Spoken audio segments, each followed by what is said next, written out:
so I understand what it means. Well, first of all, we're in the Western world. And that reminds me of the phrase, the West and the rest. The West and the rest of us. Oh, an intellectual and a genius, for some of us who remember, who wrote the book in the 80s, where he talked about the West and the rest of us, white predators, black slavers, and the African elite. The West is accused of many crimes. And what is our first interaction with them? The slave trade. Slave trade, over 500-600 years ago, that dehumanized a very, very important portion of humanity, the black race. But we're not the only ones that have been enslaved in history. The British themselves have been enslaved also. You go into history. So we tend to think that slavery is unique to the black race. It is not. But the difference about our own slavery was that it was transatlantic. It was transatlantic. And in that slave trade, 15% of all the slaves that were taken out of the Nigerian territory were from what we used to call the Bight of Biafra. That is the Bight of Bonny, and mainly Igbos throughout Djibouti. Many of those slaves ended up in the Caribbean. And they were slaves that were taken by the British slave traders.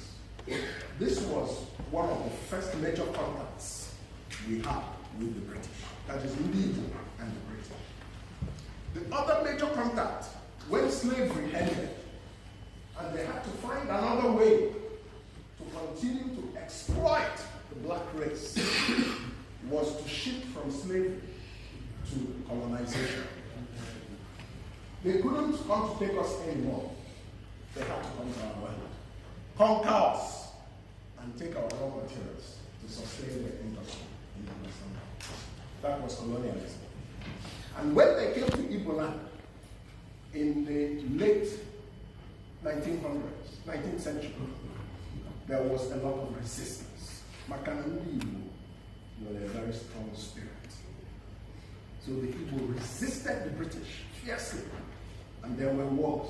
The Arochukwu War, 1902, 1903, going on into the Aba women's riots, and so on. There was very strong resistance. So the relationship between the Igbos and this country is very unique. During the colonial period, it was now translated into Igbos coming here to study, and so on and so forth. The Yorubas had a long start before us. They started from the 1860s and the 1870s. But between 1910, 1920, and 1950, Ndigbo caught up and overtook. Such that the most powerful and influential intellectuals in Nigeria turned out to be Igbos. That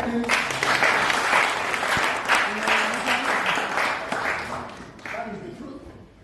From Dr. Nnamdi Azikiwe, who led and fired up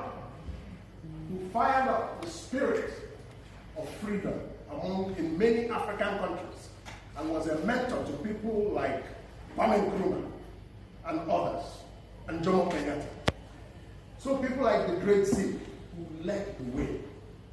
To people like Professor Kenneth Dike, who was the first African Vice Chancellor of the University of Ibadan for many, many years. A generation of Nigerian leaders were trained under Professor Dike. To people like Enin Joko, who also became Vice Chancellor of the University of Lagos. Why am I giving these examples? Because, honestly, events are seeking or saw somebody. Is it only the Igbos? Why will the Igbos come to our land and become the people who are the lords of the land? Ibadan, Kenneth Dike, Lagos, Enin Joko. How? And problems began. The reason I'm mentioning this is that from the first encounters, slavery, colonialism, and then migration for further education, the Igbo spirit was always indomitable. Nobody could suppress Ndigbo. Ndigbo are the people of the light. And I say, Oku Chukwu Chadori Moku. The Igbos are the light. They shine the light that others may find. So, from that background, we come to Europe here, all of us, and the phenomenon of globalization, which is as ancient as history, but we just found a new name for it. Globalization. And globalization has three elements. The first is technology, because it is technology that makes it possible for people to know what is going on in other parts of the world. That is how ideas are exchanged, whether it is radio, whether it is the airplane or the one-way, doesn't matter. It is all technology. And every empire that rose and every empire that fell in history, if you go and study, you will see that it was always technological superiority that led to the rise of empires, and technological overtake that led to the fall of some empires. So technology is a very important element of globalization. The other element is culture, and the third element is the diaspora. So diaspora is a powerful factor in human existence, and it has long been in history. So the diaspora is a very powerful element of globalization. But in globalization, there are drivers and there are passengers. They're not even the drivers and there are passengers.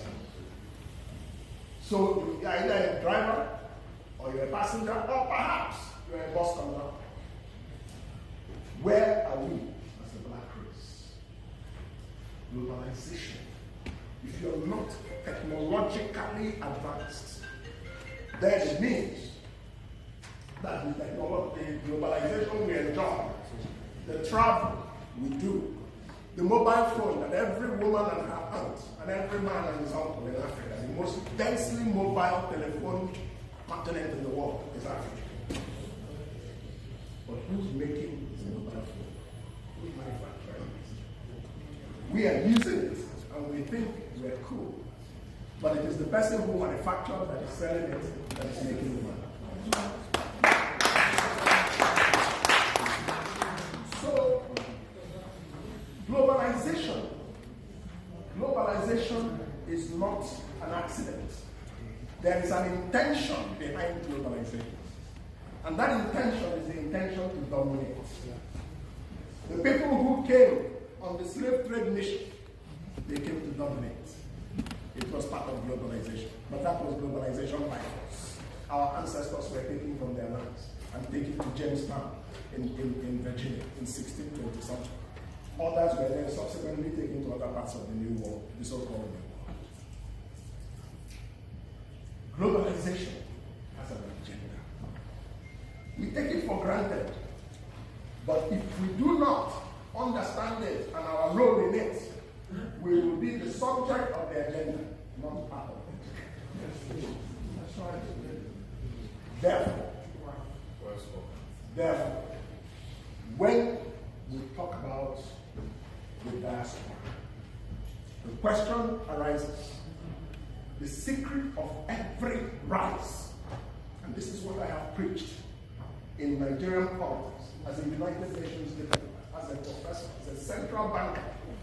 There is one word that changes destiny, and that word is worldview.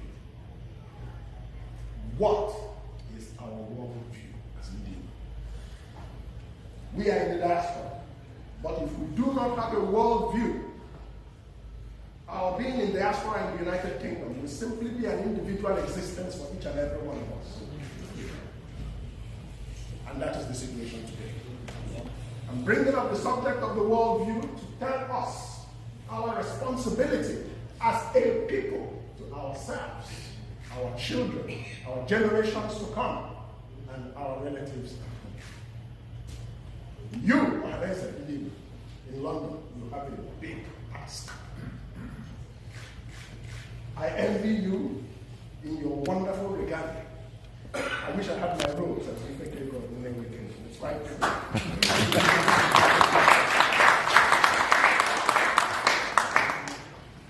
So, the worldview it means simply this: how we see the world, our relationship with the world, our understanding of where we have come from, where we are going, and how we will get there. The strategy, the value system, the knowledge system. These are the components of the worldview. And every race and every people who are making progress have it. The Western world has a worldview. Worldviews are not objective things. They can be subjective. But if they are consistently applied, they become objective reality.